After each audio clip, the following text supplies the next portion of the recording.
دجال قرب قیامت کا ایک ایسا فتنہ ہے جس کے شر سے محفوظ رہنے کے لیے اللہ کے آخری نبی حضرت محمد مصطفیٰ صلی اللہ علیہ وآلہ وسلم نے خود بھی دعا کی اور اپنی امت کو بھی ہدایت دی۔ دجال دنیا کا وہ سب سے زیادہ قابل نفرت شخص ہے جسے اللہ کے نبی صلی اللہ علیہ وآلہ وسلم نے دنیا کا سب سے بڑا فتنہ قرار دیا۔ احادیث مبارکہ میں اس کے متعلق کئی نشانیاں بیان کی گئی ہیں۔ یہودیوں کے نزدیک دجال حضرت موسیٰ علیہ السلام کے بعد سب سے زیادہ قابل عزت اور محترم شخصیت ہے جسے وہ اپنا مسیحا سمجھتے ہیں۔ لفظ دجال کے معنی دھوکے باز اور فریبی کے ہیں۔ دجال کسی نکلی چیز پر سونے کا پانی چڑھانے کو بھی کہتے ہیں۔ احادیث مبارکہ میں اس کے متعلق کئی موضوعات موجود ہیں۔ حضرت فاطمہ بنت قیس رضی اللہ تعالی عنہا روایت کرتی ہیں کہ ایک منادی سب کو نماز کے لیے مسجد میں جمع ہونے کا اعلان کر رہا تھا۔ میں بھی مسجد چلی گئی اور حضور نبی کریم صلی اللہ علیہ وآلہ وسلم کے ساتھ نماز ادا کی۔ میں مردوں کے پیچھے عورتوں کی صف میں تھی۔ جب حضور نبی کریم صلی اللہ علیہ وآلہ وسلم نے نماز ادا فرما لی تو آپ صلی اللہ علیہ وآلہ وسلم ممبر پر تشریف لے گئے۔ اس وقت آپ صلی اللہ علیہ وآلہ وسلم کا رخ انور متبسم تھا۔ آپ صلی اللہ علیہ وآلہ وسلم نے فرمایا کہ ہر آدمی اپنی نماز کی جگہ پر ہی موجود رہے۔ اس کے بعد آپ صلی اللہ علیہ وآلہ وسلم نے مجمع سے سوال کیا، کیا تم جانتے ہو کہ میں نے تم لوگوں کو کس لیے جمع کیا ہے؟ صحابہ کرام نے عرض کیا کہ اللہ اور اس کے رسول صلی اللہ علیہ وآلہ وسلم بہتر جانتے ہیں۔ حضور نبی کریم صلی اللہ علیہ وآلہ وسلم نے فرمایا کہ تمیم داری میرے پاس آئے، انہوں نے بیعت لی اور مسلمان ہو گئے۔ انہوں نے مجھے ایک بات بتائی جو مسیح دجال کے بارے میں ہے، جس کا ذکر میں تم سے کرتا رہتا ہوں۔ انہوں نے بتایا کہ میں 30 لوگوں کے ساتھ ایک بحری بیڑے میں سوار ہوا، لیکن سمندری طوفان کی وجہ سے ہم مہینہ بھر سمندر میں بھٹکتے رہے۔ پھر ایک دن ہمارا بحری بیڑا غروب آفتاب کے وقت سمندر میں ایک جزیرے کے کنارے جا لگا۔ ہم چھوٹی کشتیوں میں بیٹھ کر جزیرے میں داخل ہو گئے، جہاں ہمیں موٹے اور گھنے بالوں کے اندر چھپا ایک جاندار ملا۔ ہم نے اس سے کہا کہ تو کون ہے اور کیا چیز ہے؟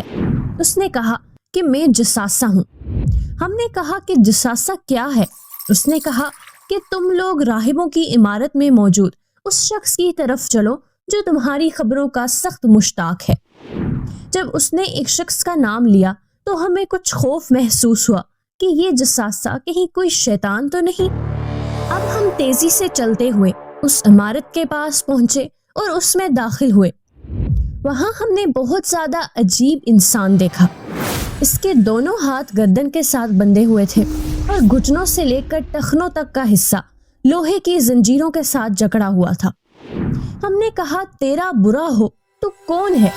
اس نے کہا کہ پہلے تم بتاؤ کہ تم لوگ کون ہو اور یہاں کیسے آئے ہو؟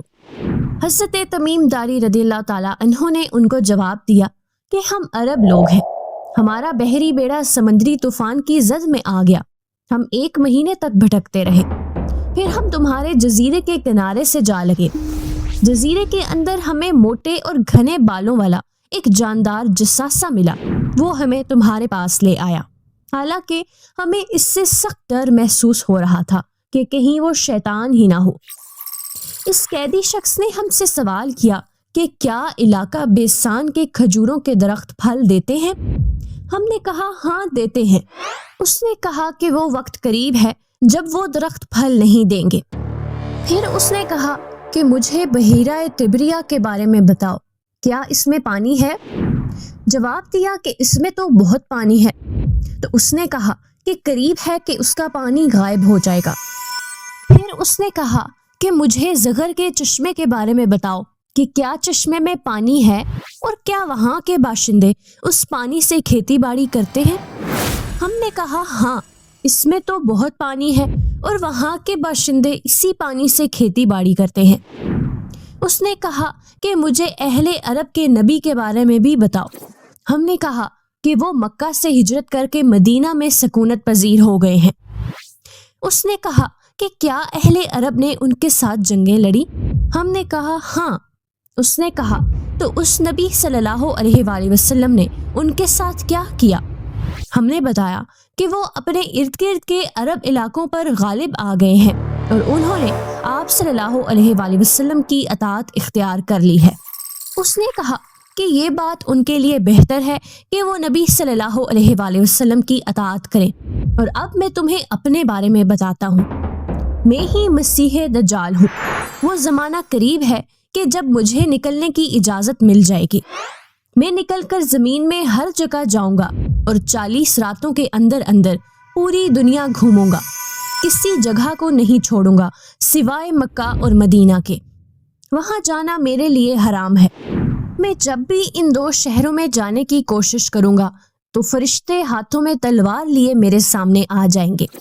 ان دونوں شہروں کے تمام راستوں پر فرشتے پہرا دے رہے ہیں۔ حضرت فاطمہ بنت قیس رضی اللہ تعالی عنہا فرماتی ہیں کہ پھر رسول نبی کریم صلی اللہ علیہ وآلہ وسلم نے اپنے عصائے مبارک کو منبر پر مارا اور فرمایا، خبردار رہو، کیا میں تمہیں اس کی خبر پہلے نہیں دے چکا؟ لوگوں نے فرمایا کہ جی۔ آپ صلی اللہ علیہ وآلہ وسلم نے فرمایا، مجھے تمیم کی بات اچھی لگی، وہ اسی کے مطابق ہے جس کے بارے میں تم سب کو آگاہ کر چکا ہوں، اور جو کچھ میں نے تمہیں مکہ اور مدینہ کے بارے میں بتایا تھا۔ یاد رکھو، وہ شام کے سمندر میں ہو سکتا ہے یا پھر یمن کے سمندر میں۔ پھر آپ صلی اللہ علیہ وآلہ وسلم نے فرمایا کہ نہیں، بلکہ وہ مشرق کی طرف ہے۔ پھر آپ صلی اللہ علیہ وآلہ وسلم نے مشرق کی طرف اشارہ فرمایا۔ حضور نبی کریم صلی اللہ علیہ وآلہ وسلم کے فرمان کے مطابق دجال کا اس دنیا میں قیام 40 دنوں کے لیے ہوگا۔ اس عرصے میں وہ دنیا میں شر و فساد پھیلائے گا۔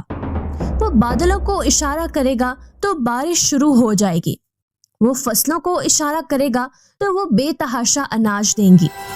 جو قوم اس پر ایمان لائے گی وہ اس قوم کو دنیاوی مال و دولت اور آسائشوں سے مالا مال کر دے گا، اور جو قومیں اس پر ایمان نہیں لائیں گی ان کو دنیاوی مشکلات کا سامنا بھی کرنا پڑے گا، لیکن یہ ایمان والوں کے لیے آزمائش ہوگی، اور جلد ہی اللہ تعالیٰ حضرت عیسیٰ ابن مریم علیہ السلام کو مبعوث فرما دے گا۔